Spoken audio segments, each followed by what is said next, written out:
আসসালামু আলাইকুম রহমতুল্লাহ বরকাতুহ। প্রিয় দর্শক, আজ আমি আপনাদেরকে শেখাবো অভাব অনটন থেকে চিরমুক্তি কিভাবে পেতে পারি আমরা।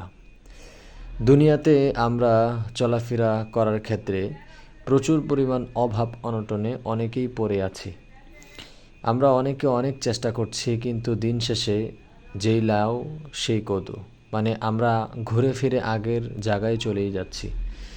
তো আমরা কোনোভাবেই ঋণ থেকে মুক্ত হতে পারছি না, প্লাস অভাব মুক্ত হতে পারছি না। কিছু না হতেই আরও একটি সমস্যায় পড়ে যায়। তো আজকে তাদের জন্যই খুবই গুরুত্বপূর্ণ একটি দোয়া।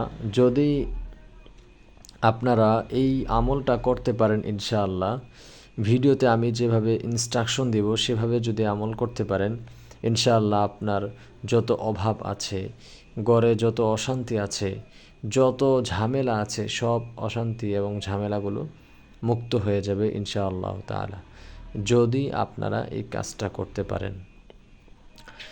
সুতরাং বলবো, যারা আমার এই চ্যানেলে নতুন এসেছেন সকলেই আমার এই চ্যানেলটি সাবস্ক্রাইব করে দিবেন। আর যারা পুরাতন আছেন আপনাদেরকে জানাই অসংখ্য শুকরিয়া। সাথে আছেন, ভিডিও পাওয়ার সাথে সাথে আপনারা সুন্দর একটি কমেন্ট করে যাবেন। আপনারা ভিডিওগুলো শেয়ার করে দিবেন যেন অন্যান্য মানুষেরও উপকৃত হয়। আপনি একটি শেয়ার করার মাধ্যমে হতে পারে আরও একজন মানুষ উপকৃত হতে পারে। সুতরাং সওয়াবের আশায় সম্পূর্ণ ভিডিও দেখবেন এবং শেয়ার করে দিবেন।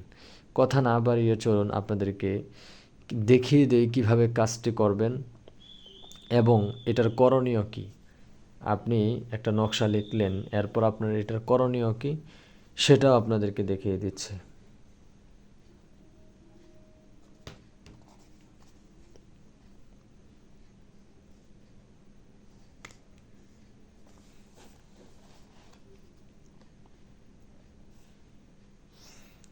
কি লিখবেন সেটা আপনাদেরকে দেখাচ্ছি, লক্ষ্য করে দেখুন আপনারা এই কাজটা করবেন।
দেখুন নকশাটি, আমি যেভাবে নকশাটা করেছি, মানে লেখাটা লিখেছি, ঠিক এইভাবে আপনার লিখতে হবে।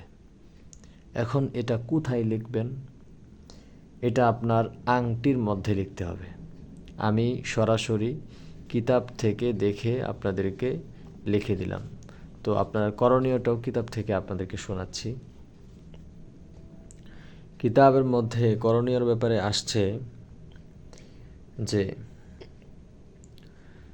যাবতীয় অভাব অনটন দূর হওয়ার জন্য এবং রিজিক বৃদ্ধির জন্য নিম্নোক্ত নকশাটি আংটির উপরে খোদাইয়া ব্যবহার করিবে, মানে আংটির ভিতরে লিখে ব্যবহার করিবে। আল্লাহর রহমতে অভাব দূরীভূত হইয়া রিজিক বৃদ্ধি হবে ইনশাআল্লাহ। তো বুঝতে পারলেন, আপনাদেরকে সরাসরি কিতাব থেকেই শোনালাম। এটা যারা আংটির ভিতরে লিখে তাদের কাছে যদি আপনি এইটুকু নিয়ে যান অথবা স্ক্রিনশট দিয়ে রাখেন, এটা স্ক্রিনশট দেওয়ার পরে যারা আংটি বিক্রি করে তাদের কাছে গিয়ে যদি বলেন যে এই যে এটা আমাকে লিখে দেন, তাহলে তারা আপনাকে খোদাই করে আংটির মধ্যে সুন্দর করে লিখে দিবে। বস, এটা যদি আপনি আমল করতে পারেন আপনি বস হয়ে যাবেন। এটা যদি আপনি আমল করতে পারেন আপনার অভাব অনটন কিছু থাকবে না ইনশাআল্লাহ তাআলা। খুবই গুরুত্বপূর্ণ একটি আমল। এই আমলটি শেয়ার করে দিবেন, ঠিক আছে? এই আমল করার জন্য আপনাকে করতে হবে না, পবিত্রতা অর্জন করতে হবে না, আপনাকে নতুন করে কিছু করতে হবে না, শুধু আংটিতে এটা লিখে আপনি ব্যবহার করবেন ইনশাআল্লাহ। এটা ব্যবহার করলে অনেক ফায়দা। ১ নাম্বার হচ্ছে আপনি অভাব অনটন থেকে বাঁচতে পারবেন। ২ নাম্বার ঋণ পরিশোধ হবে। ৩ নাম্বার ভূতের ভয়ও থাকবে না ইনশাআল্লাহ তাআলা। তাহলে অনেক ফায়দা পাচ্ছেন। সুতরাং এটা সকলে করার চেষ্টা করবেন। সকলে ভিডিওটি শেয়ার করে দিবেন। সকলে ভালো কামনা করে ভিডিও শেষ করছি। আল্লাহ হাফেজ।